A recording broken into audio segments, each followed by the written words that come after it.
नमस्कार, मी सचिन गव्हाणे आपलं स्वागत करतो मेट्रो नाईट या बुलेटिनमध्ये। बुलेटिनची सुरुवात करूयात एका ब्रेकिंग बातमीनं। मवियाची नेहरू सेंटरमधील बैठक जी आहे ती पार पडलेली आहे। जागा वाटपावरती या बैठकीमध्ये जवळपास 2 तास चर्चा झाली आहे। वंचितला नवीन प्रस्ताव दिला जाणार नाही यावर बैठकीमध्ये एकमत झालेलं आहे। भारत जोडो न्याय यात्रेचा उद्याच्या सभेवरही बैठकीमध्ये चर्चा झाल्याची माहिती मिळते। या बैठकीला शरद पवार स्वतः उपस्थित होते। शरद पवारांसह जयंत पाटील, संजय राऊत आणि काँग्रेसचे प्रभारी जे आहेत रमेश चेन्नीथला यांनी देखील या बैठकीला उपस्थिती लावलेली होती। जितेंद्र आव्हाड आणि अशोक गहलोत देखील या बैठकीला उपस्थित होती। ही एक्सक्लुझिव्ह दृश्य जे आहे ती शरद पवारांची आपण पाहतो आहोत। बैठक संपल्यानंतर नेहरू सेंटरमधून बाहेर पडतानाची ही बैठक जी आहे संपन्न झालेली आहे। जवळपास 2 तास ही बैठक चालली आहे।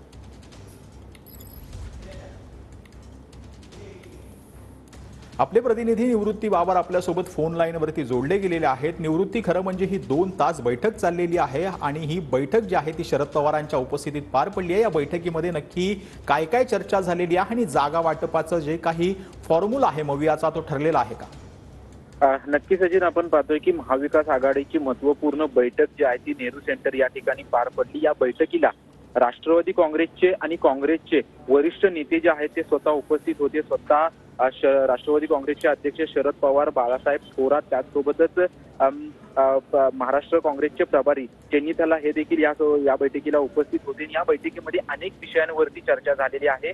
त्यासोबत ठाकरे गटाकडून जे आहे ते संजय राऊत देखील या बैठकीला उपस्थित होते। यापुढे वंचित बहुजन आघाडीला कोणताही प्रस्ताव दिला जाणार नाही असं एकमत जे आहे ते या बैठकीमध्ये वरिष्ठ नेत्यांचं झाल्याचं आपल्याला पाहायला मिळतंय। अशी माहिती जी आहे ती माहिती सूत्रांनी दिलेली आहे। कारण की वंचित बहुजन आघाडीला जो आहे तो महाविकास आघाडीने प्रस्ताव दिला होता, त्या प्रस्तावा जो आहे तो वंचित बहुजन आघाडीनं फेटाळला होता, परंतु आता नवीन कोणताही प्रस्ताव दिला जाणार नाही अशी माहिती जी आहे ती माहिती समोर आलेली आहे। या प्रस्ताव कुठेही दिला जाणार नाही आणि कुठलाही दिला जाणार नाही यावरती एकमत देखील या सर्व नेत्यांचं झालेलं आहे। त्याचसोबतच काही जागांची अदलाबदली जी आहे ती अजून देखील करायची आहे। जवळपास 6 जागा आहेत।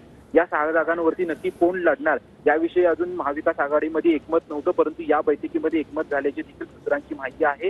लवकरच जागा वाटपांचा फॉर्म्युला जो आहे तो महाविकास आघाडीकडून जाहीर करण्यात येईल असं देखील सूत्रांनी सांगितलेलं आहे। आणि एक विशेष बाब म्हणजे आज राहुल गांधी यांची भारत जोडो न्याय यात्रा चैत्यभूमी येथे या ठिकाणी समारोप झाला आणि धन्यवाद या संपूर्ण सविस्तर माहितीसाठी।